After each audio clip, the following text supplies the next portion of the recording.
Hello tout le monde et bienvenue dans ce nouvel épisode d'Eregen Talk. Aujourd'hui, je suis avec Thomas et avant de lui passer le micro, je vous rappelle comme à chaque fois un peu l'intention de ces épisodes. L'idée, c'est de créer des capsules de contenu autour de sujets liés de près ou de loin, mais surtout de près, au régénératif. Donc à cette approche qui essaye d'inverser un petit peu la tendance de nos entreprises ou les tendances au niveau de nos organisations en général, qui sont plutôt dégénératives. Et là, on se dit, comment est-ce qu'on fait pour mettre plus de régénératif là-dedans, ce qui derrière peut entraîner plein de choses super agréables pour nos modes de vie et pour la planète. Et l'axe de cet épisode, où j'essaie d'avoir à chaque fois plein de spécialistes et de points de vue différents, c'est sur la CSRD, qui est un sujet qui remonte toujours plus, et c'est normal parce qu'en général, quand on parle d'obligations, les humains ils réagissent plutôt vite à ça.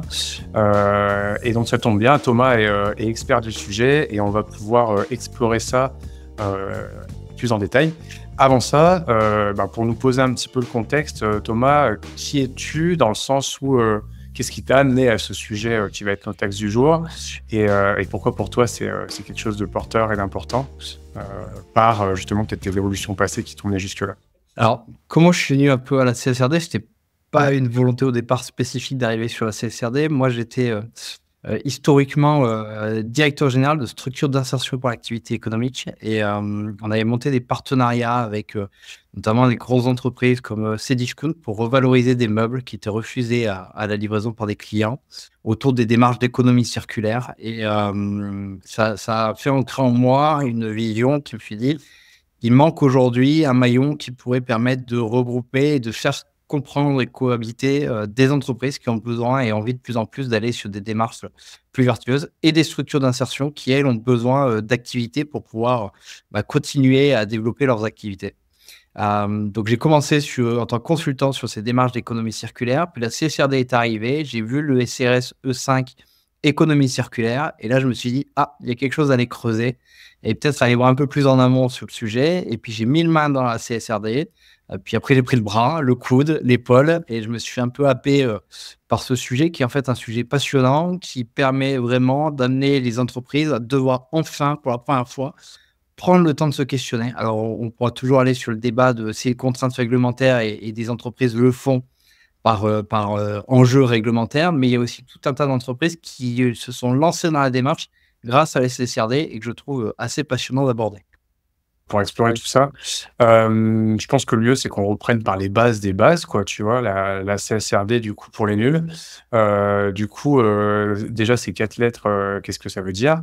Ensuite, tu as parlé aussi avec un autre acronyme, numéro 4, tu as dit avec économie circulaire. Du coup, c'est quoi le rapport entre la CSRD et ça? Je fais exprès de repartir de zéro, comme ça, au moins, vraiment, on a toutes les bases pour avoir des bons contenus qui peuvent éclairer sur le sujet. Alors, CSRD, c'est vrai que c'est 4 lettres dont tout le monde se demande un peu ce que ça peut être. Donc, c'est la Corporate Sustainability Reporting Directive qui impose en fait aux entreprises une certaine taille, donc plus de 250 salariés ou plus de 50 millions d'euros de chiffre d'affaires et ou plus de 25 millions d'euros de bilan. Il faut cumuler 2 de ces 3 critères, de réaliser un rapport extra-financier sur les mêmes bases que leur rapport financier. Donc, pour résumer, aujourd'hui, faire son compte de résultat, c'est logique et normal pour toute entreprise. Demain, en plus de son compte de résultat, il faudra faire son compte RSE, qui est en fait une photographie à la fin de l'exercice comptable du niveau de maturité RSE de l'entreprise à travers des critères ESG. Donc ensuite, le SRS E5, économie circulaire, c'est aussi une vraie volonté des directives européennes de développer cette économie circulaire puisque on connaît tous et on entend tous parler de l'atteinte des 9 limites planétaires et qu'aujourd'hui, comment est-ce que l'on fait pour passer d'une économie extractive à une économie finalement beaucoup plus circulaire et où on évite de devoir prendre de nouvelles matières premières. Ça fait partie des pans vers lesquels la CSRD essaie d'amener les entreprises. Mais si on doit aller encore un peu plus loin, en fait, la CSRD, qu'est-ce que c'est? Il faut remonter à l'ambition du Green Deal et la neutralité carbone d'ici 2050 pour les entreprises qui a été actée et validée par l'Union européenne.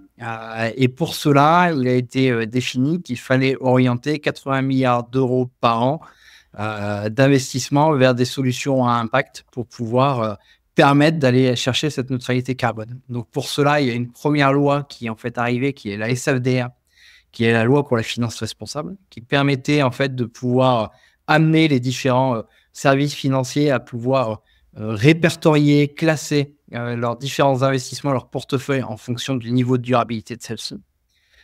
Ils sont allés un peu plus loin après avec une notion de taxonomie verte européenne, qui est un terme que vous avez déjà peut-être entendu parler, où les entreprises doivent décrire en fait le pourcentage d'activité qui est éligible à la taxonomie et qui donc est durable, et le pourcentage d'activité qui est aligné, c'est-à-dire qui répond à un certain nombre de critères pour être durable.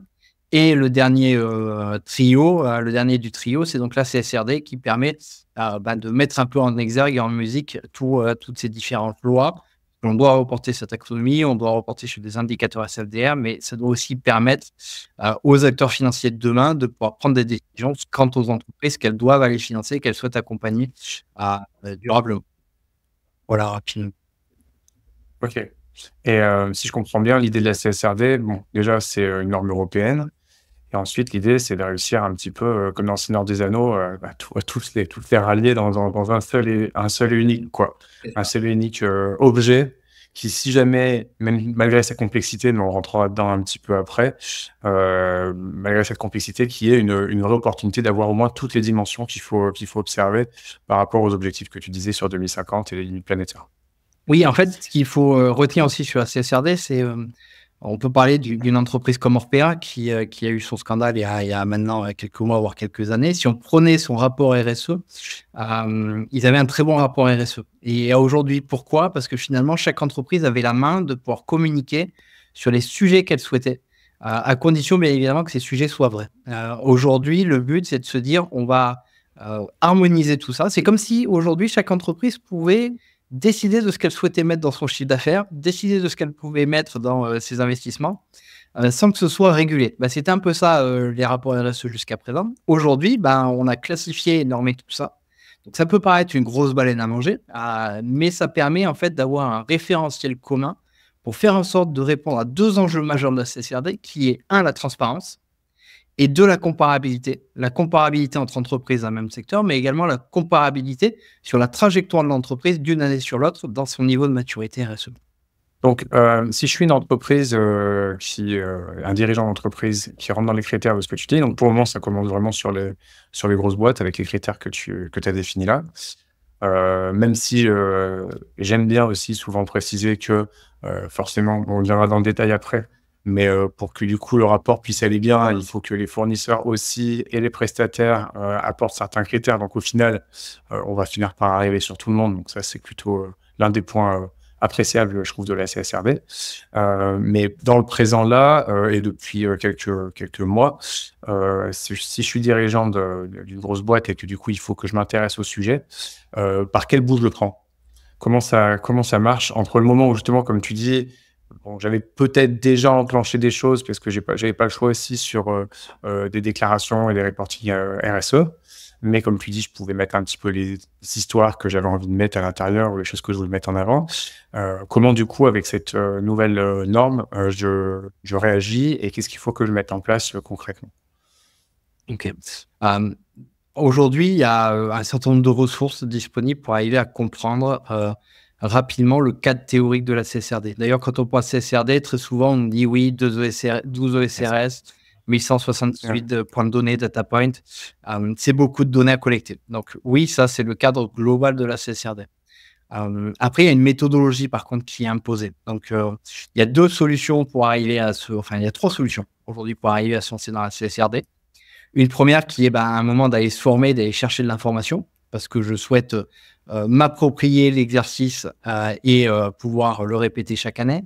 Il y a une solution qui consiste à se laisser accompagner, mais avec le fait qu'à un moment, il faudra aussi s'approprier la démarche, car c'est un exercice itératif.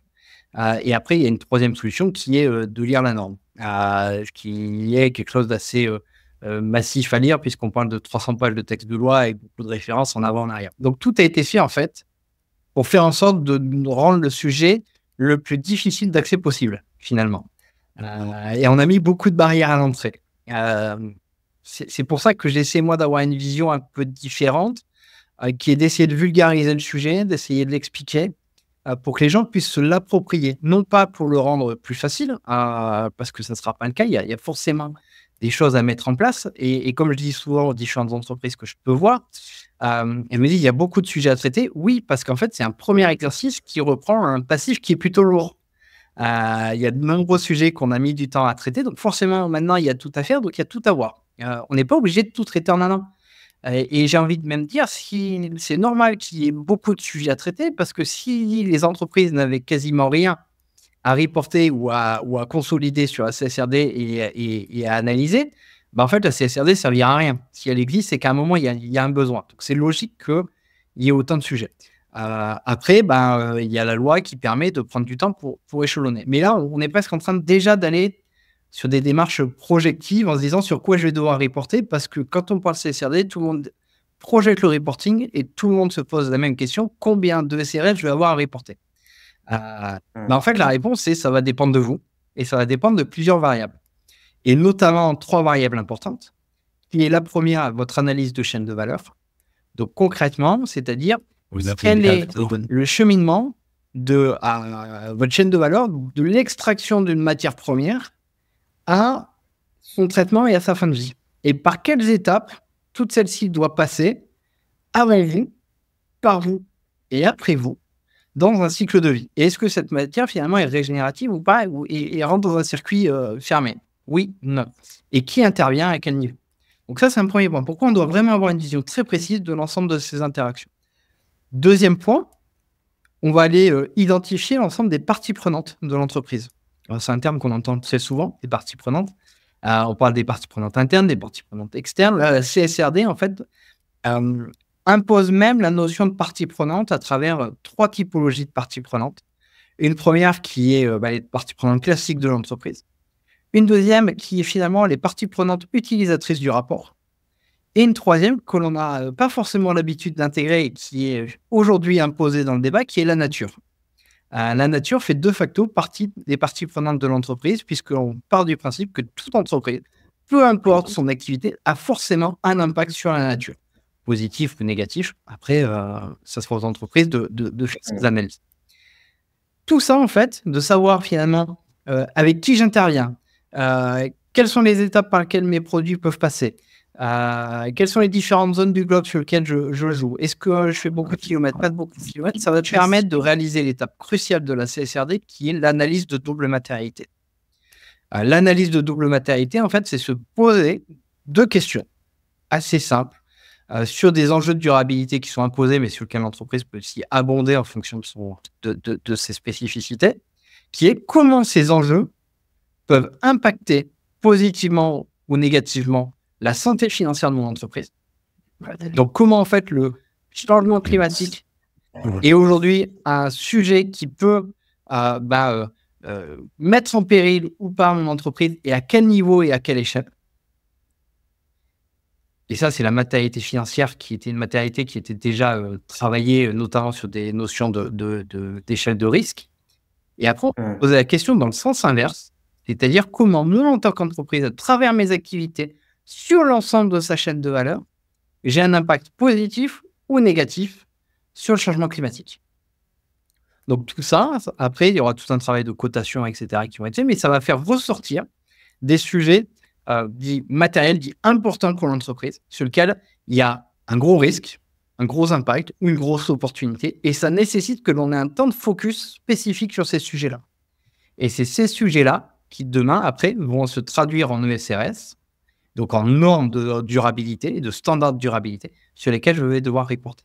Donc en fait, pour savoir réellement sur quoi je vais devoir reporter, je dois savoir qui je suis comme entreprise, comment je fonctionne, quels sont mes différents impacts, et finalement, sur quoi j'ai le plus d'impact et quels sont mes enjeux prioritaires. C'est une méthodologie pour aller identifier les sujets clés à aller travailler en amont et en priorité, contrairement à avant, où finalement les entreprises allaient travailler les sujets qui pouvaient leur permettre certaines fois d'être les plus faciles d'accès, ou bien celles peut-être les plus marketables, ou sur lesquelles on pourra avoir le plus de communication, ou qui répondaient le plus à un besoin d'opinion publique.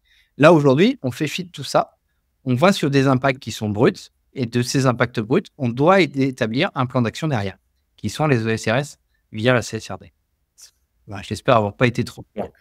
Non, très clair, très clair. Et en tout cas, moi, ce que je trouve intéressant, contrairement à ce que justement on disait au début, le côté oui, c'est complexe, il y a beaucoup de choses à faire. Enfin, on voit ça un peu comme une obligation légale. Donc là, tu as déjà soulevé quelque chose que je trouve intéressant en termes d'opportunité. C'est si jamais en termes de gestion des risques, l'entreprise n'est pas allée très loin jusqu'à maintenant. Ça me fait penser à c'est pas une anecdote, mais une actualité, je crois que tu l'as peut-être vu aussi là pour Porsche, qui est arrivé récemment, où du coup, bah, ils peuvent plus avoir de voiture parce que l'un de leurs fournisseurs est sous les eaux et ça, c'était pas prévu non plus. Mais justement, ils étaient dans une situation ben, où ils avaient peut-être pas calculé les risques parce qu'ils avaient qu'un seul fournisseur d'une certaine matière et donc du coup, bah, forcément, si ça s'arrête, ben, ça peut plus fonctionner. Alors que s'il y avait eu un travail de gestion des risques, peut-être qu'ils auraient plus diversifié les fournisseurs pour être sûr qu'il n'y ait pas de problème d'approvisionnement. Et donc là, je trouve ça intéressant de se dire, bah voilà, là, il y a un contexte qui est très complet, avec des tonnes d'ingrédients qui, si jamais je les considère, va m'aider à pouvoir faire mon analyse des risques, va pouvoir m'aider à comprendre plus en détail comment fonctionne mon entreprise, à la modéliser, à la visualiser, peut-être à prioriser des éléments. Enfin, même pas peut-être, certainement, parce que du coup, c'est grâce à cette priorisation que derrière, je vais pouvoir savoir sur quoi je vais devoir reporter, quoi. Donc, ça me paraît être sur cette partie-là, la partie même, on est même en train de parler de la partie financière, quoi, de se dire, bah voilà, comment est-ce que le monde et le contexte pourraient venir casser le potentiel économique et de développement de mon entreprise. Là, ça me paraît déjà un axe qui, normalement, même pour la direction la plus réticente par rapport aux obligations, il y a quand même quelque chose qui est un peu plus intéressant que la deuxième partie, si ça ne les concernait pas, de se dire comment nous, on a un impact sur le reste du monde. Donc déjà, ça me paraît être intéressant. Comment est-ce que toi, tu mesures, je veux dire, des entreprises que tu accompagnes toi ou d'autres que tu connais, comment est-ce qu'eux sont réceptifs par rapport à ça? Et comment est-ce qu'ils s'en prennent de la CSRD? Est-ce que c'est vraiment à rebrousse-poil ou est-ce que, avec votre aide, vous arrivez à vraiment faire en sorte qu'il y ait une disponibilité intellectuelle et une disponibilité d'énergie pour aller là-dessus? Alors, aujourd'hui, on a vraiment vu deux types d'entreprises. Enfin, moi, je vois clairement deux types d'entreprises. Les entreprises que j'accompagne aujourd'hui, c'est plutôt des entreprises très volontaristes dans la démarche. C'est-à-dire qu'elles ont pris conscience du sujet, ça fait clairement partie de leurs priorités et elles ont appréhendé la CSRD comme un moyen de renforcer leur modèle économique. Parce que comme tu l'as dit, la CSRD, ça fait vraiment émerger les points de friction, les points de tension, les points de difficulté de l'entreprise. Où est-ce que j'ai des sujets de vulnérabilité et demain qui pourraient me coûter cher? C'est aussi un sujet qui, demain, va être une véritable transformation dans l'organisation globale des entreprises. C'est un sujet dont on parle peu, mais sur les types d'entreprises que moi j'accompagne, qui sont plutôt des ETI de moins de 1000 salariés, donc entre 250 et 1000 salariés et moins du milliard d'euros de chiffre d'affaires, il n'y a pas toujours un responsable RSE. Quand il y en a un, il n'y est pas toujours au COMEX. Et d'un coup, dans le cheminement, on se rend compte que la place du responsable RSE va devoir évoluer et qu'elle va commencer à devenir centrale parce qu'il y a beaucoup d'interactions avec l'ensemble des services de l'entreprise, comme un DAF en fait. Et la CSRD doit avoir l'ambition de positionner les responsables RSE au même niveau que les responsables, les directeurs administratifs et financiers, pour qu'à un moment, il y ait cette place centrale dans l'entreprise qui va coordonner et décloisonner le carcan de la RSE. La RSE, c'est pas un service, c'est quelque chose qui est transverse à l'ensemble de la structure. Et ça va être imposé par cette CSRD parce que quand je réfléchis à mon analyse de chaîne de valeur, il faut que je m'intéresse à mes achats, il faut que je m'intéresse à mes clients, il faut que je m'intéresse à mon marketing, il faut que je m'intéresse à ma production, il faut que je m'intéresse à ma logistique, il faut que je m'intéresse en fait à l'ensemble des composantes de mon entreprise parce que sur chacun de ces points-là, il y a des sujets de durabilité qui peuvent impacter en fait la bonne marge de l'entreprise et la mettre en difficulté. Donc, c'est plutôt aujourd'hui des entreprises qui, conscientes de ça, avaient déjà enclenché des choses, ont pris le sujet et vont en fait aller plus loin avec la CSRD parce que la CSRD oblige à aller plus loin. Et finalement, l'une des phrases qui me marque le plus, c'est quand on me dit en fait, ça nous oblige à devoir travailler ce qu'on mettait sous le tapis depuis un moment. Donc, au moins, ça, c'est bien. Ça veut dire que même pour ces entreprises-là, c'est un effet booster. Après, à l'inverse, on a toute une autre catégorie d'entreprises qui, aujourd'hui, ne se sont pas encore lancées malgré une date de reporting qui approche à grands pas. Et là, j'ai un peu envie de le voir selon les différentes étapes du deuil. Voilà, c'est le terme que je peux avoir, où d'un coup, on a vraiment une phase de déni, de colère, de marchandage, avant de passer sur des phases d'acceptation et de mise en mouvement.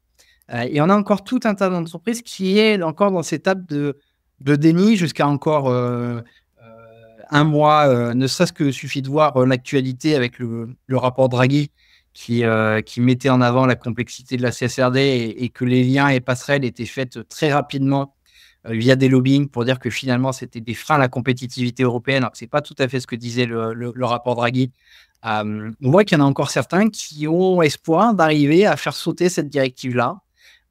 D'autres me disent, mais attendez, est-ce que vous êtes sûr que ça va être mis en temps en heure, parce que c'est comme la facture électronique, ça a pris du retard alors qu'on nous avait dit que ça serait fait, etc., etc. Donc, on a vraiment aujourd'hui deux types d'entreprises qui se font face. Après, il va falloir, à travers cet accompagnement, pouvoir montrer la puissance de la CSRD. Et souvent, il y a une étape qui est clé et dont on parle très peu, qui est la phase de lancement de projet. Et comment est-ce que j'arrive à engager un COMEX sur ce sujet-là, à arriver à engager une gouvernance sur le sujet et à mettre des niveaux de responsabilité en fonction des enjeux à prendre.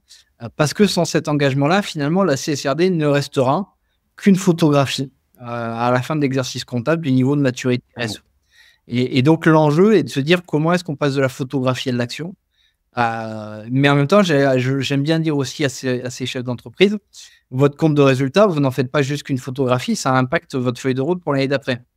Demain, il faut que votre compte de durabilité fasse la même chose et que ça puisse impacter sur du temps plus long. C'est-à-dire qu'on a peut-être moins capacité à pouvoir réagir en 3 mois pour changer une trajectoire sur des enjeux ESG, mais au moins que ça puisse enclencher quelque chose par la suite. Donc voilà, on a vraiment aujourd'hui ces deux types d'entreprises qui s'opposent. J'ai une intime conviction, c'est qu'il y aura une entreprise qui s'en sortira mieux que l'autre d'ici peu, parce que l'ensemble des aléas climatiques ne se vont pas en diminuant, qu'il y en aura de plus en plus, et qu'à aujourd'hui, continuer de penser que, comme pour Porsche, que tu as pu évoquer, ça reste un accident qui ne se reproduira quasiment plus jamais. Le passé récent sur différents enjeux nous font montrer que, au contraire, ça s'accélère. En 5 ans, on a vécu un Covid, on a vécu une guerre en Ukraine, on a vécu des incendies qui n'ont jamais été aussi importants, on a vécu des inondations qui arrivent de façon massive et ça ne fait que s'accélérer et ça arrive de plus en plus vite. Donc, penser que c'est illusoire et ça ne sert à rien d'anticiper ces futurs-là, c'est mettre en difficulté son entreprise demain. Est-ce que tu vois une corrélation, question qui me vient comme ça, hein, mais entre les entreprises de la deuxième partie que tu disais, donc qui en gros sont sur une notion de déni, quoi, tu vois, par rapport au sujet de la CSRD, et le fait que ces entreprises-là, déjà par défaut, en fait, elles n'avaient pas une habitude non plus de travailler sur une gestion des risques ou quoi que ce soit.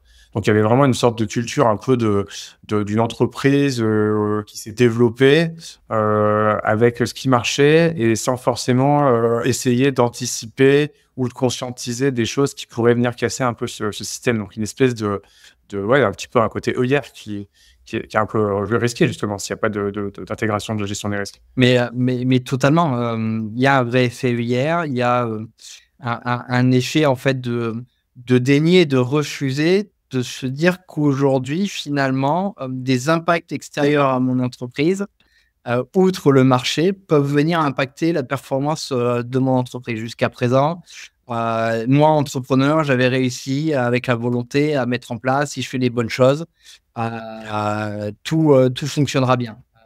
Et vous me dire que des enjeux de durabilité peuvent venir entraver mon bon fonctionnement. Non, moi, ce que je fais, ça fonctionne, je ne vois pas en quoi.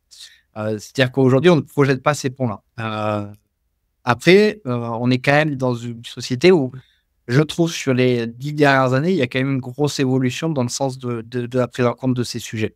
Ça va pas assez vite, c'est focus sur trop peu de sujets pour le moment, mais il y a quelque chose qui se met en place. Par contre, je vois vraiment une corrélation entre les entreprises qui se sont déjà lancées, un, par anticipation, et deux, par conviction, et les entreprises qui aujourd'hui ont du mal à se lancer. Et je vois par contre un vecteur économique en lien entre les deux. Ouais. Celles qui se sont lancées ont aussi les moyens de pouvoir se lancer.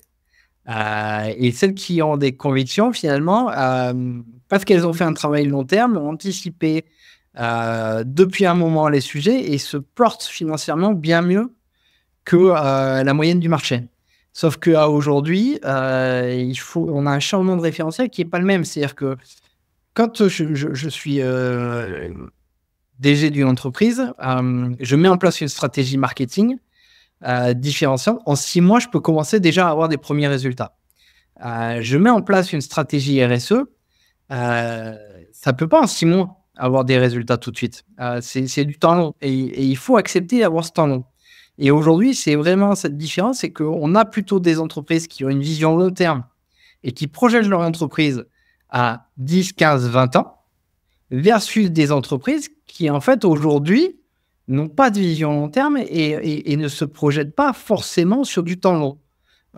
Ils ont forcément leur plan sur 3 à 5 ans, mais je vois vraiment une différence entre je projette mon entreprise et j'ai une vision sur du très long terme et des entreprises qui ont une vision plus court-termiste. Et c'est plutôt celles qui ont du temps long que la RSE et la CSRD à prix ces marques.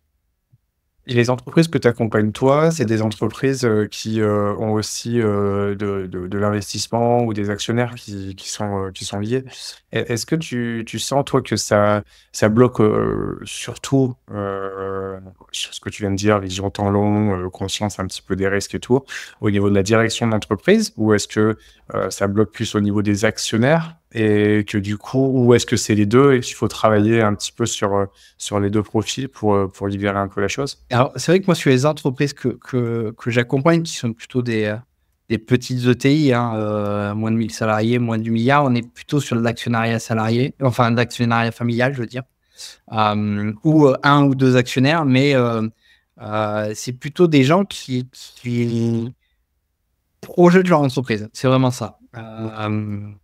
Les autres entreprises sur lesquelles c'est plus complexe, c'est pas forcément une notion d'actionnaire qui leur met la pression, c'est que aujourd'hui, c'est des entreprises qui ont un modèle qui est établi depuis un moment, qui n'a pas forcément évolué depuis longtemps, et que c'est aujourd'hui une vraie évolution. J'aime bien faire le parallèle avec ce qui se passe aujourd'hui et avec ce qu'a pu vivre des marques comme Nokia ou bien Kodak. Nokia a été pendant très longtemps le leader du téléphone, puis arrivé la révolution des smartphones. Nokia n'a pas voulu croire en fait, à cette révolution-là, en se disant ça ne marchera pas. Kodak, pareil, sur la révolution du numérique et de l'appareil photo numérique. Pourquoi ? Parce que ça fait un moment qu'on était sur ce système-là, il fonctionne et on ne voit pas pourquoi il y aurait quelque chose qui viendrait autant disrupter le marché. Et il y a eu un déni face à ce changement. Et je pense qu'aujourd'hui, la CSRD va amener le même type de déni. C'est-à-dire qu'aujourd'hui, on impose et on dit aux entreprises, si vous ne prenez pas en compte ces enjeux environnementaux, vous allez vous planter. On ne le fait pas par envie de vous plomber, on ne le fait pas par envie de dégrader la performance économique et la productivité des entreprises européennes. On n'a pas envie d'amener le déclin de l'Europe. On vous dit juste que si vous ne prenez pas en compte, c'est la non prise en compte de ces sujets qui va faire le déclin. Et qu'à aujourd'hui, la CSRD n'est pas le wagon de tête, mais la voiture balai en dessous duquel il ne faut pas aller. Donc, soit les entreprises prendront cette démarche-là et s'accapareront l'outil pour en faire un véritable outil de performance au sein de leur entreprise, soit au contraire, elles ne le feront pas. Et il y a eu un exemple très récent. On peut prendre une entreprise comme Leroy Merlin qui a cet été retiré de ses rayons tout ce qui était tous les climatiseurs portables.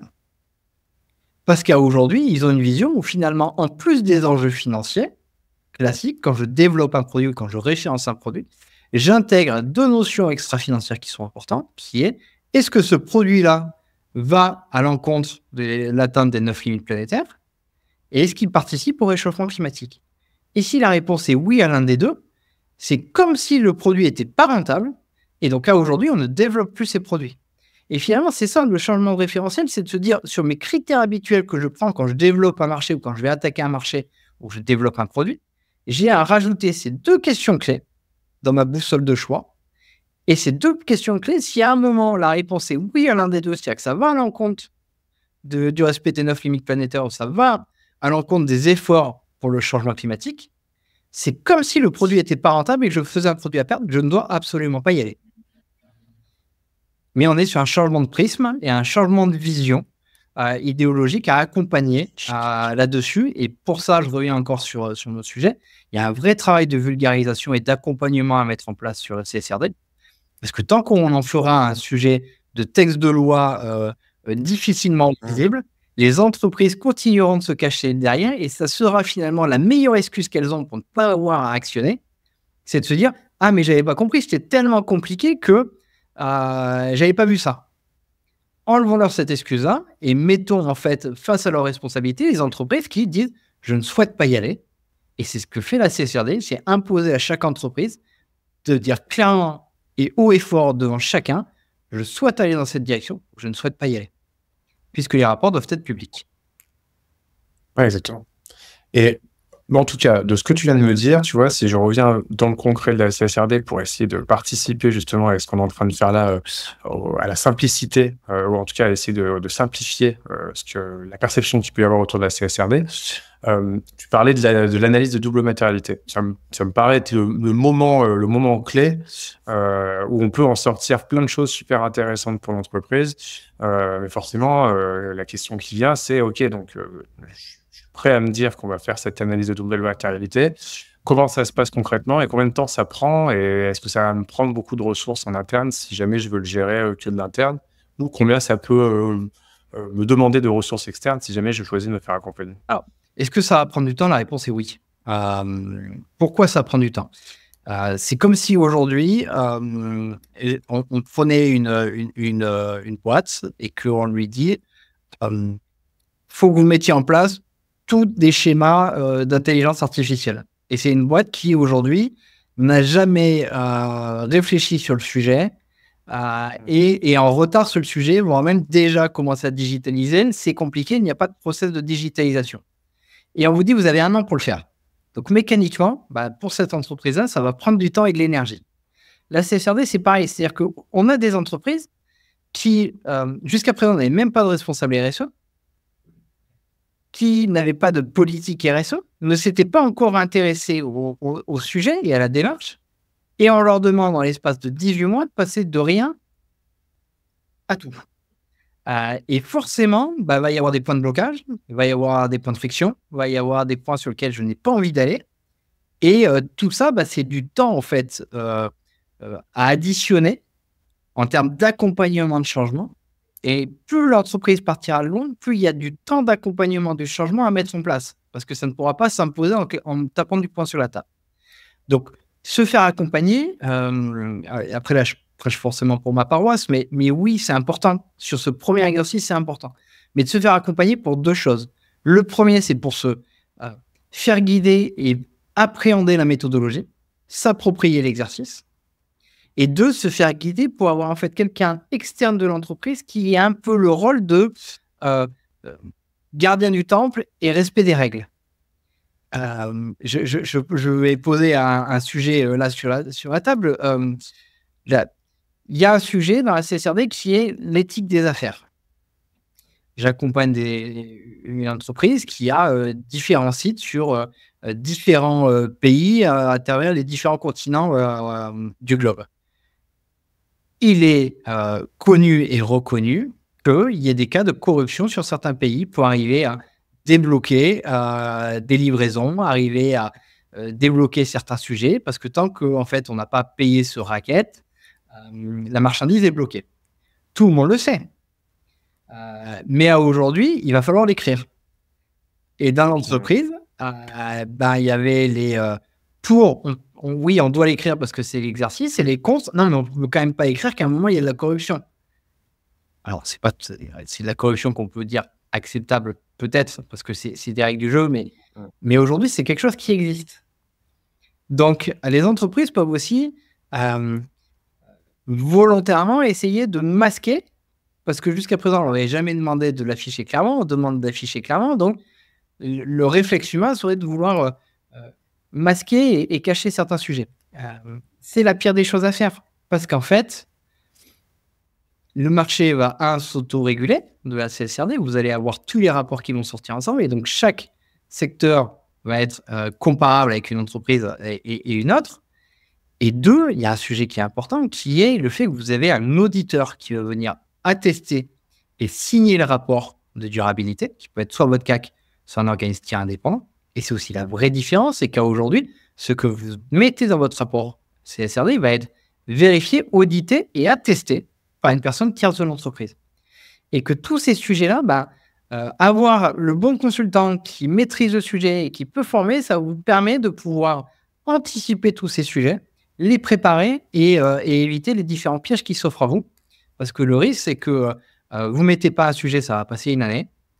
Ça passera peut-être 2 ans, mais ça ne passera pas 3 ans. Vous ne pourrez pas passer les 10 prochaines années à faire comme si le sujet n'existait pas. Ce n'est pas l'objectif. On n'est pas là pour...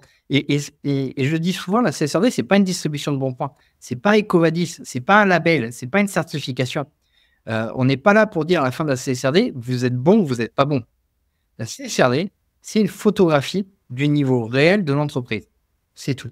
Après, comment est-ce qu'on utilise cette photographie? Est-ce qu'on souhaite l'utiliser?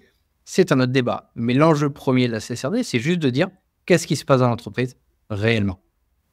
Et puis c'est une mise en transparence de ce qui se passe vraiment. C'est ça. Enfin, même à un niveau plus haut, tu vois, si j'y graisse un tout petit peu, je trouve ça vraiment intéressant parce que quand tous les rapports vont sortir, en fait, ça fait plein de petits humains et plein d'organisations qui sont allés capter plein de data sur ce qui se passe dans les différents pays et du coup, tu peux un peu mieux comprendre aussi les choses qui étaient cachées jusqu'alors et donc du coup, tu peux faire des analyses qui sont assez intéressantes. Je pense que ça sera aussi une valeur qui pourrait être apportée aux entreprises en fait en retour de ce qu'ils apportent là. Là, c'était la page digression. Je reviens un cran en arrière. Ce que je trouve intéressant aussi, pour aller dans son sens, forcément, je suis aussi biaisé parce que je suis aussi dans l'accompagnement externe des boîtes. Mais c'est vrai que je suis pas spécifiquement sur le sujet CSRD, mais en tout cas, quand je travaille avec des personnes qui bossent sur ce sujet ou même les sujets ESG ou quoi que ce soit, c'est vrai que si le sujet est donné à la direction générale et qu'il faut que, en plus du daily job, ils fassent ça, déjà rien que là, il y a déjà une friction. Parce que ça leur rajoute du job, en fait, sur du moyen long terme, alors qu'ils n'ont déjà pas le temps sur le court terme. Comme tu le dis, chacun a fait son job jusqu'à maintenant en captant et en partageant plus ou moins certaines informations. Donc, en fait, ils vont aussi mouiller un petit peu leurs enjeux de politique interne quand ils vont travailler là-dessus juste en étant en interne. Donc, ça va rajouter aussi des couches de friction. Et puis, ils ont la tête dans le guidon de leur système. Et souvent, moi, ce que je vois qui bloque pour plein d'autres sujets, c'est oui, non, mais on sait très bien comment on fonctionne. Mais en effet, comme tu l'as dit, ils n'ont pas forcément fait une analyse de leur chaîne de valeur, une analyse de leur gouvernance. Ils l'ont jamais formalisé des fois pour qu'on puisse le voir clairement à part un organigramme. Et en fait, quand tu leur demandes de le faire, ou de juste fournir les documents qui te représentent tout ça, ils les ont pas. Donc tu dis si vous les avez pas, si vous l'avez pas fait, on n'en a pas besoin, on voit très clairement et tout. Ouais, d'accord. Et au moment où ils travaillent le sujet, parce que justement toi, tu es externe et tu connais pas l'entreprise et tu as besoin qu'ils le sortent, donc tu les aides à le modéliser. Là, ils se rendent compte de plein de petits éléments qui étaient dans la zone noire et ça apporte de la valeur vraiment de travailler sur ça, quoi. Et puis en plus, voilà, l'externe, il est là aussi pour poser des questions qu'on se pose plus. Et enfin bref, moi je suis convaincu sans parler d'accompagnement, je suis convaincu que ça va de pair aussi avec la philosophie de la CSRD et la transparence d'être un peu plus poreux sur les limites entre interne et l'externe à une organisation. Parce que c'est là où ça peut apporter des choses qui sont vraiment intéressantes, quoi. Et puis, comme tu disais, le fait que tout le monde va partager ses rapports de manière transparente, et les uns vont aller regarder chez les autres, forcément, il y a peut-être avoir des questions qui vont vouloir se poser, et ça va renforcer des écosystèmes, au moins d'échanges d'informations, de discussions entre les boîtes. Je vois plein de choses qui sont ultra positives là-dedans, quoi. Et donc, du coup, tu disais, ça va prendre du temps, mais si tu as une petite idée de temps que ça prend, parce que souvent, la direction aime bien des choses un peu concrètes, est-ce que c'est quelque chose qui peut durer sur 3 mois, qui va durer sur 12 mois, 18 mois? C'est quoi un peu les paramètres pour pouvoir avoir un terrain qui est bien prêt pour essayer d'être le plus efficace possible? Toute cette étape entre sensibiliser le COMEX, créer la gouvernance projet, réaliser son analyse de chaîne de valeur, cartographie de parties prenantes, analyse de double matérialité, gap analysis. Cette étape-là pour arriver vraiment au diagnostic à la fin, en étant très efficace. Et je mets moi 4 mois et demi en accompagnement en moyenne.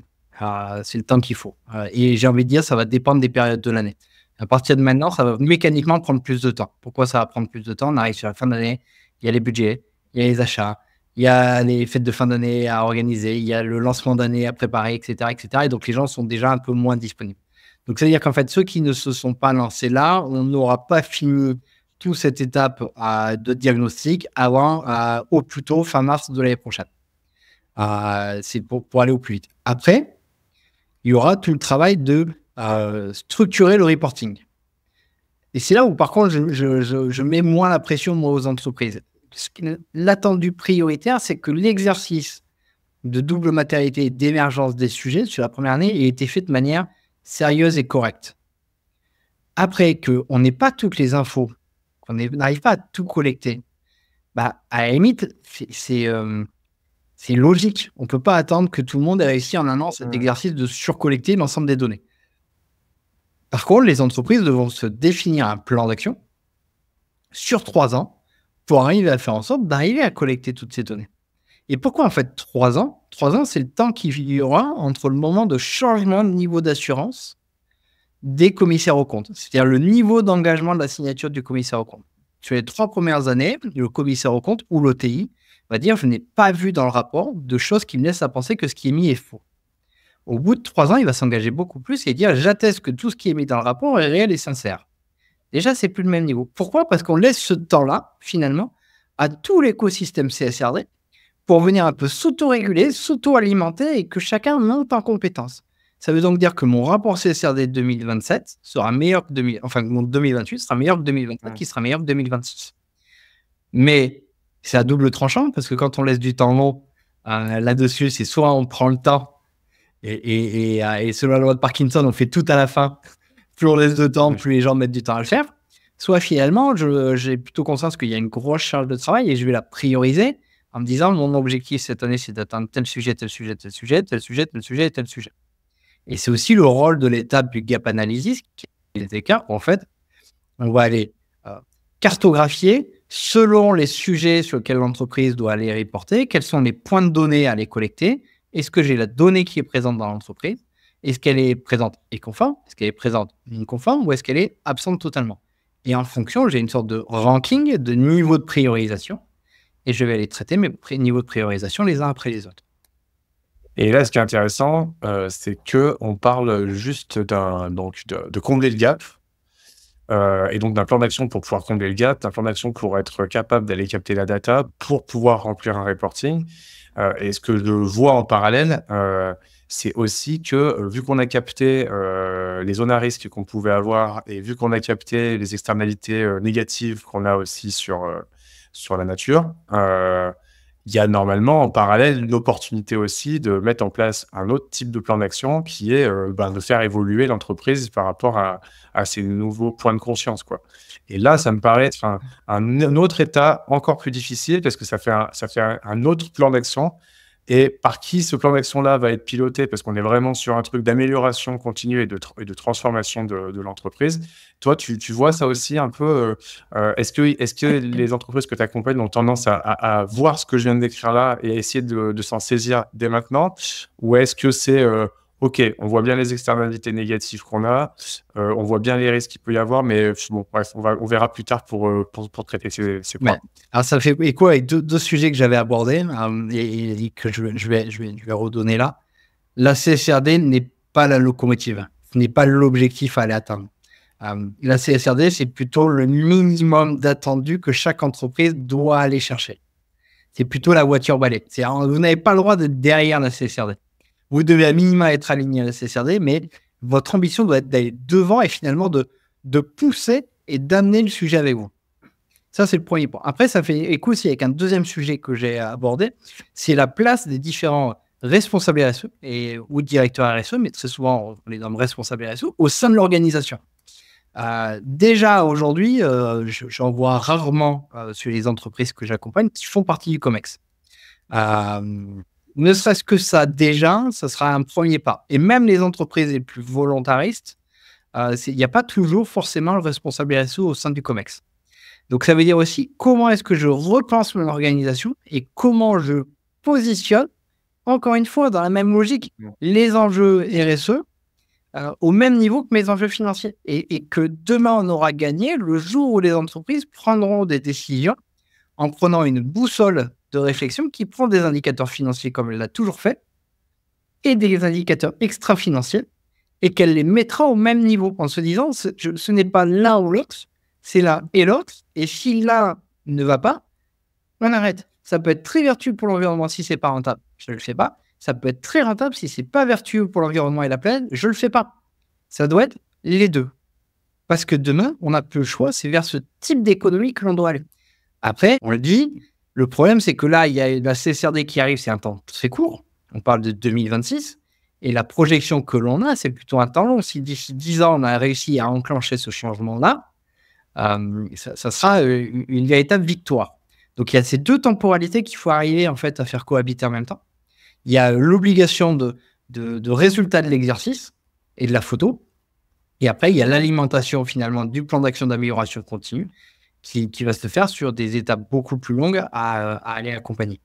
Mais il y a des entreprises qui commencent clairement à s'intéresser sur le sujet. Et après, il y a aussi d'autres sujets où je peux aussi en parler, où il y a un cadre législatif qui est encore assez flou et qui ne permet pas de libérer le plein potentiel. Je pense notamment au sujet de l'économie circulaire, où aujourd'hui, il y a encore trop nombreuses zones d'interprétation pour passer vraiment à l'échelle ce sujet-là, et que ça devra aussi s'accompagner d'un cadre législatif un peu plus robuste. Mais comme pour tout le monde va avancer sur le sujet, et j'ai hâte de voir en fait ce que donnera la CSRD d'ici 10 ans. Et c'est pour faire la jointure avec le thème du podcast qui est sur le sujet du régénératif. Je voulais te challenger l'idée que j'en avais, parce que ça fait un moment que je suis dans ce sujet-là, mais de manière un peu plus, on va dire, abstraite et théorique et expérimentale. Mais là, avec la CSRD, je vois vraiment pourquoi s'intéresser à la notion de régénératif et à l'entreprise régénérative. C'est pour prendre de l'avance justement par rapport, tu dis, c'est le dernier train, c'est pas la locomotive, c'est la CSRD. Le dernier wagon, pardon, c'est la CSRD. J'aurais envie de dire, potentiellement, la locomotive, ça peut être des concepts et des sujets comme l'entreprise régénérative. Parce que quand tu t'intéresses à, ne serait-ce que si je prenais les 11 principes de l'UNIA, du coup, qui a posé pour essayer de simplifier un peu l'approche régénérative, on retrouve l'économie circulaire dedans, on retrouve la vision et l'approche systémique, on va retrouver le fait de travailler avec ces écosystèmes de parties prenantes, de repartir du local. Enfin, on a à peu près dans cette approche-là, et en plus, c'est backé par la nature, parce que c'est une démarche qui est bio-inspirée.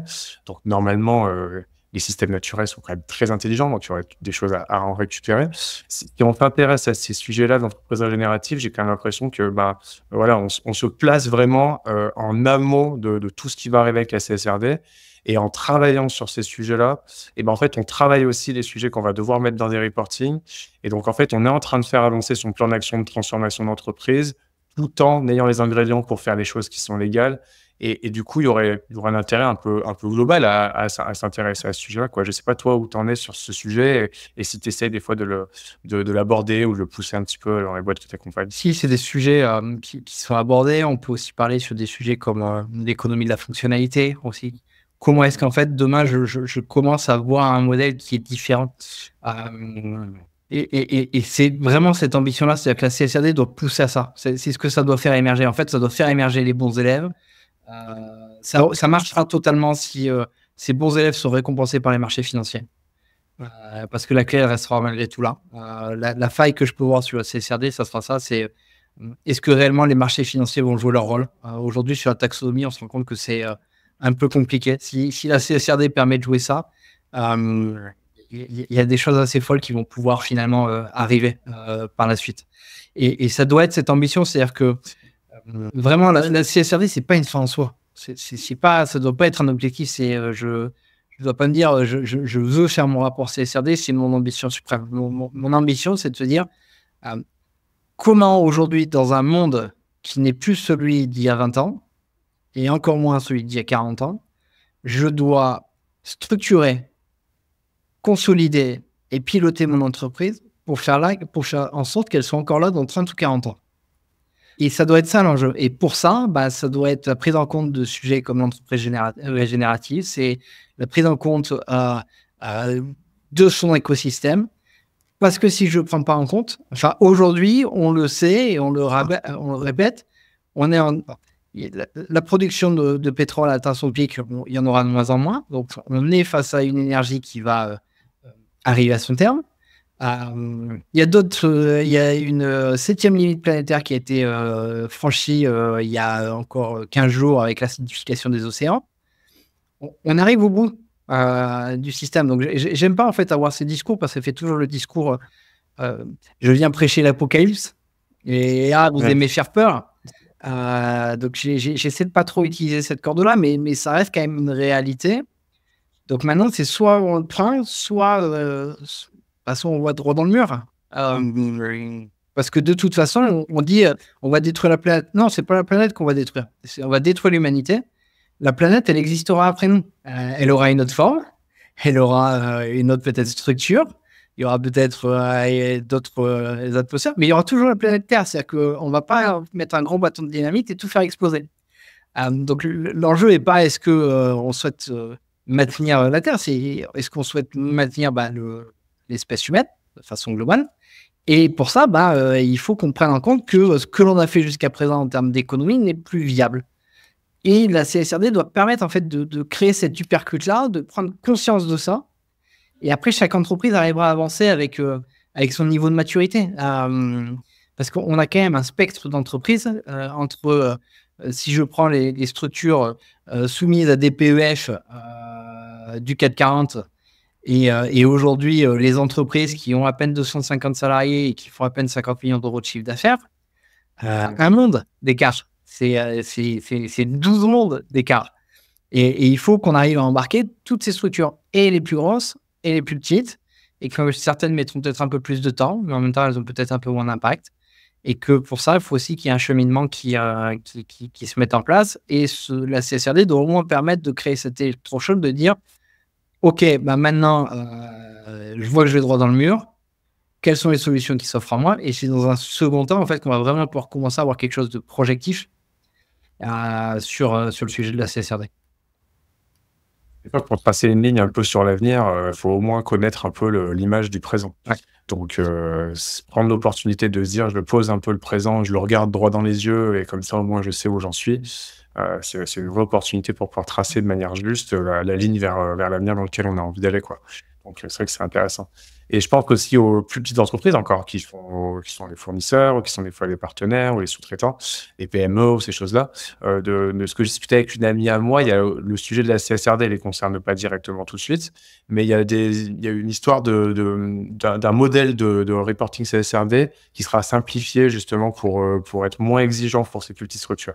Oui, il y a un projet de normes volontaires. Il y avait un premier niveau de normes volontaires pour les TPE et PME qui avait été suivi. Trop complexe encore. Mais par contre, moi, ce à quoi j'encourage ces entreprises-là, c'est à mettre en place cette méthodologie de CSRD, de réaliser l'exercice de c'est quoi ma chaîne de valeur, quelles sont mes parties prenantes et quels sont mes impacts, risques et opportunités. De faire tout ce diagnostic-là. Après, on pourra adapter totalement la forme, le rendu, le plan d'action, etc. Mais je trouve que chaque entreprise fasse l'exercice de connaître réellement ce sur quoi elle a un impact. Qu'est-ce qui est un risque pour elle, pour sa pérennité demain? Et qu'est-ce qui, au contraire, est une opportunité? Et que c'est là-dessus qu'il faudrait aller pour aller développer plus de performances ESG de façon globale et économique. Je trouve l'exercice hyper intéressant à développer. Maintenant, il va falloir le temps d'eux, parce que se pose toujours la question des moyens, se pose toujours la question du coût, des moyens humains.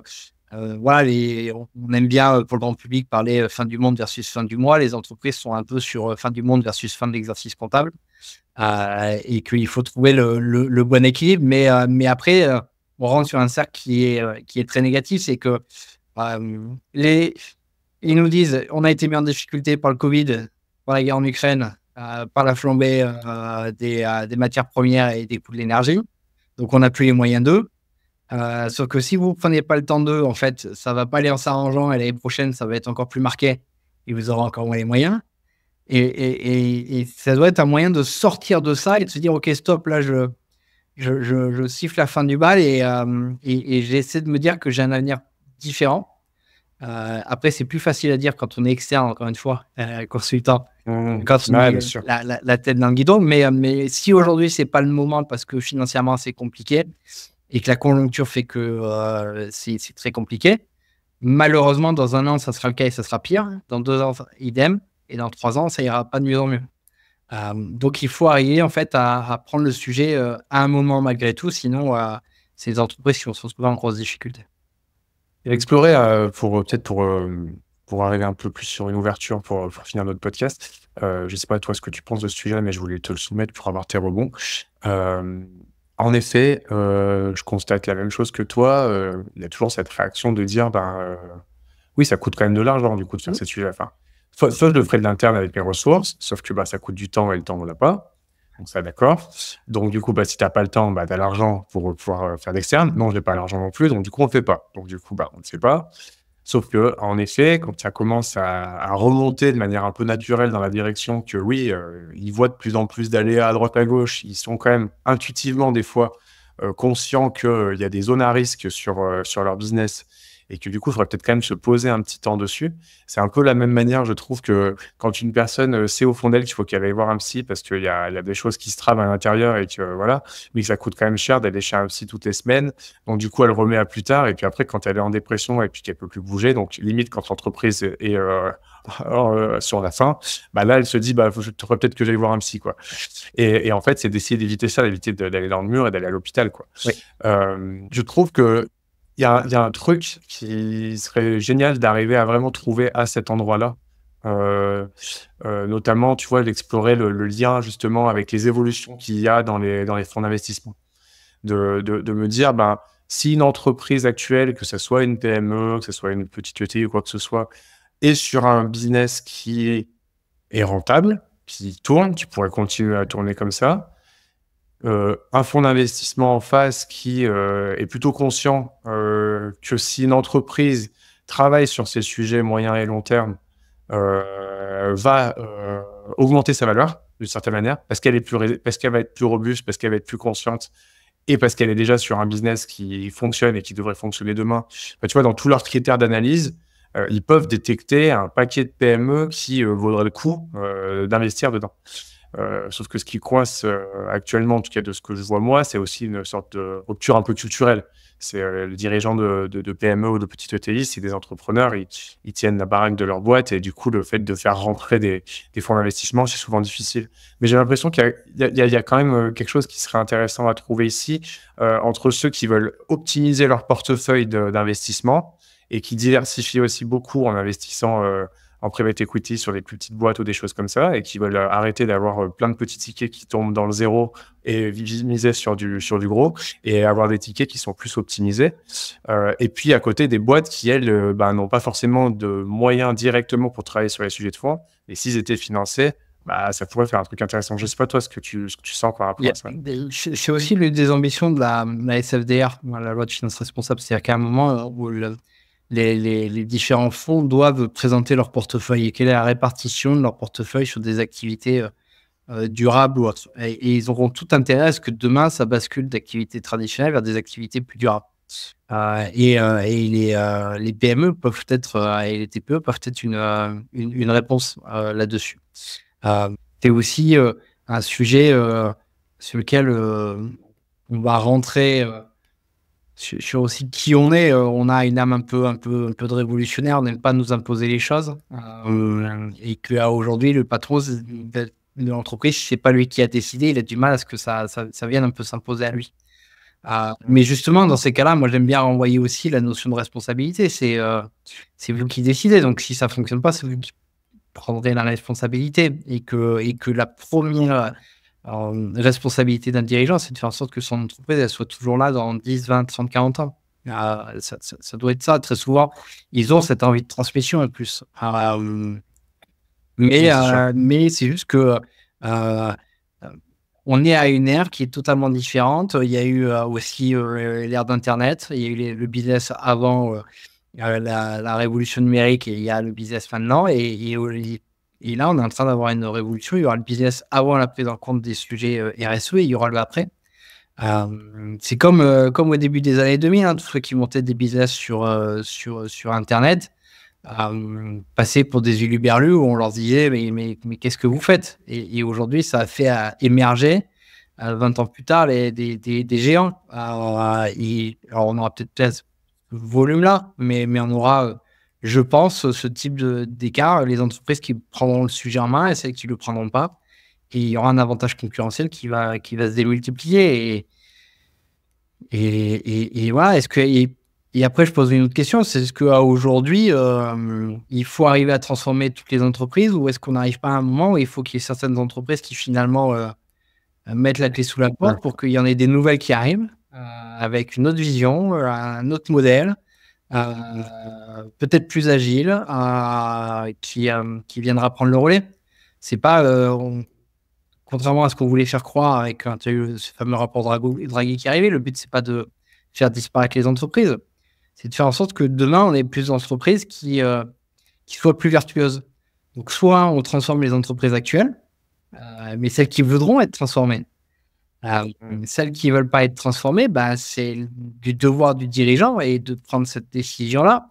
Et il y aura il y a une nouvelle génération d'entreprises qui est en train d'émerger, qui va arriver et qui prendra ce relais. Donc voilà, on ne peut pas forcer les gens à avancer. On ne peut pas forcer les gens à toujours aller dans cette direction-là. Après, c'est des questions de conviction et encore une fois, il y aura pour moi un avant et un après CSRD. Super. Écoute, merci pour cet échange. On aurait pu rentrer encore plus en détail de plein de trucs sur le sujet de la CSRD, mais à la limite, on se refera un autre épisode vu que c'est fait pour rester normalement, cette norme. Donc, c'est une très bonne chose. Merci pour tout ça.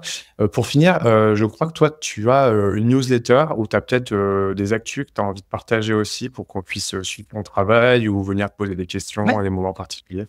Ouais, donc oui, moi, j'accompagne les entreprises via de l'accompagnement classique, mais il y a eu aussi beaucoup de demandes sur la formation. Donc, j'ai développé une formation pour s'approprier la CSRD, qui est une formation sur 2 jours. Mais très opérationnel, on ne parle pas des concepts théoriques et où je partage les outils. Le but, en fait, c'est de permettre de créer ce premier pas. Pourquoi ce premier pas? Parce que c'est toujours plus simple d'accentuer un mouvement quand un objet est en mouvement plutôt que quand il est à l'arrêt. Et le but de cette formation, c'est comment je passe de l'arrêt à mes premiers mouvements. Et ensuite, pour accentuer ces mouvements-là, également, je communique régulièrement via une newsletter sur la CSRD. Pour ça, vous pouvez la retrouver sur mon profil LinkedIn à Thomas Pinet et il y a un petit lien d'inscription à la newsletter. Et toutes les semaines, vous aurez des sujets CSRD, mais d'un point de vue opérationnel, de l'information, pas d'information très générique comme on peut avoir. Encore une fois, le but, c'est de permettre aux gens de s'approprier la norme pour être acteurs demain de la transformation de leur modèle économique et de leur modèle d'affaires. Et j'en profite pour une dernière question bonus, mais c'était pour les outils. Parce que je vois de plus en plus d'outils qui se développent sur la plateforme pour pouvoir faire sa déclaration CSRD, pour travailler sur ses normes ESG, enfin toutes ces dimensions-là, ses reporting ou quoi que ce soit. Qu'est-ce que toi, tu penses de ces plateformes? Parce que des fois, c'est un peu vu comme... dans une culture, on a l'habitude de se dire je télécharge une app, j'utilise une app et puis du coup après ça va, c'est ça la facilité. Est-ce que c'est vraiment la facilité? Est-ce que c'est vraiment une bonne solution? Est-ce qu'il y en a qui sont bonnes ou d'autres moins bien? Enfin voilà, qu'est-ce que tu penses toi, de ce sujet-là? Je vais pas me faire des amis là. Mais je vais te donner ma réponse. C'est comme ChatGPT, c'est génial, mais il y a plein de gens qui l'utilisent et qui se disent ça marche pas. Pourquoi? Parce qu'en fait, si je n'ai pas compris l'essence même de la norme et comment fonctionner dans la norme, l'outil, ça va pas le faire à ma place. L'outil va me permettre d'aller beaucoup plus vite et d'aller beaucoup plus vite sur des sujets que je maîtrise. Donc, tant que je maîtrise pas le sujet, en fait, un outil, malgré toutes les belles promesses, ne permet pas d'aller atteindre ses objectifs. Donc, ça c'est le premier point. C'est pour ça que moi, je conseille très souvent sur le premier exercice, tant qu'on se le fait à la main, c'est chiant, il y a des reporting Excel, il y a plein de trucs qui bug, il y a plein de problématiques, sauf qu'en fait, j'ai eu tout un cas où j'ai pu apprendre, comprendre c'était quoi les logiques, etc. Et comme ça, je suis plus à même déjà de choisir mon outil, parce que des outils, il y en a plein, mais il n'y en a aucun qui fait exactement la même chose. Il y en a qui sont très bons jusqu'au gap analysis, il y en a qui sont très bons sur de la collecte de données. Mais il y en a qui disent qu'ils vont bientôt pouvoir faire la mise en place la mise en forme du reporting avec les balises XBRL. Mais l'outil qui permet vraiment de faire toute la démarche du moment où je crée mon analyse de chaîne de valeur jusqu'à mon rapport, il n'est pas encore prêt. Et c'est normal. Il y a encore 1 an, c'était pas encore transcrit dans les textes de loi français, même si on savait ce qu'il y aurait dedans. Et ils ont seulement 1 an de travail derrière, donc on ne peut pas atteindre de ces outils-là qui aient le même niveau de maturité que tout ce qui est outils comptables que l'on peut avoir sur le marché qui ont 10, 20 ans d'ancienneté. Donc j'ai envie de dire, l'outil c'est top, mais dans un second temps, premier ou deuxième exercice, s'approprier, s'acculturer sur le sujet. C'est chiant, on se casse les dents, c'est pas simple, mais au moins j'ai maîtrisé le sujet, j'ai compris. Et ça a 2 avantages. Le deuxième, c'est que je serai mieux armé pour choisir mon logiciel, parce que je saurai exactement de quoi j'ai besoin. Et deuxième avantage, c'est que finalement, j'ai laissé 2 ans au logiciel pour se développer, et que dans 2 ans, ils sont bien meilleurs que ce qu'ils sont maintenant. Donc voilà un peu ma vision sur le sujet. Mais je des bonnes choses, hein, mais avant, il faut arriver à maîtriser l'exercice. Ouais, bien sûr. Moi, je te rejoins parce que dans tous les cas, c'est le sujet même du logiciel. C'est même pour de la gestion de projet ou du pilotage d'entreprise. Si jamais quelqu'un nous dit que le logiciel, il est trop bien et qu'on commence à mettre le logiciel en place, mais qu'on n'a pas compris vraiment comment l'entreprise elle-même fonctionnait ou comment les sujets fonctionnaient, ben, on va utiliser une usine à gaz, mais elle va pas servir à grand-chose. Donc, c'est intéressant ça. Mais c'est un vrai sujet parce que entre le coût d'un logiciel et le coût d'un accompagnement, on est sur 2 écarts. Et qu'aujourd'hui, je peux comprendre des entreprises contraintes à faire l'exercice et contraintes par des budgets se disent un logiciel peut être la bonne réponse. Le logiciel, et puis tu parlais de GPT tout à l'heure, mais c'est vrai que demain, le logiciel qui en plus de ça, elle l'IA dedans et que du coup, c'est vendu en te disant tu auras un step-by-step guidé comme si tu étais accompagné directement dans le logiciel, tu auras juste à remplir des cases l'une après l'autre et puis on te posera les questions parce que l'intelligence, elle se base sur la data de ton entreprise et toutes ces choses-là. C'est vrai que ça a un côté très sexy sur le papier, donc à voir comment ça évoluera, quoi. Mais c'est sûr, et ça sera d'ailleurs l'avenir demain. Mais ça veut dire que si je le fais et que je me laisse guider, j'ai pas compris comment je devais faire mon rapport, qu'est-ce qui était attendu, donc j'ai pas compris l'assessment de la CSRD, donc je ne pourrais pas enclencher sur des démarches après de comment je projette mon entreprise à 10 ans. Et finalement, on fait du surplace. C'est encore une fois une vision. Est-ce que j'en fais un exercice réglementaire ou est-ce que j'en fais un exercice de transformation de mon entreprise? Ouais, exactement. Pour garder la maîtrise justement sur ce qu'on a envie de faire sur l'entreprise et une vision très claire de tout le périmètre qu'il faut avoir en conscience désormais, quoi. Ça. Trop cool. Merci Thomas pour cet échange, c'était Merci. très sympa. J'espère que tu as passé un bon moment. Et puis, je partagerai du coup avec le podcast les liens vers ta newsletter, ton profil LinkedIn. Comme ça, les gens pourront se sensibiliser au sujet, se mettre la tête dedans et passer de 0 à 1 avec tes compliments. C'est trop cool. Parfait. Merci beaucoup en tout cas pour l'accueil. À une prochaine. À bientôt. Salut. Au revoir. C'était un plaisir.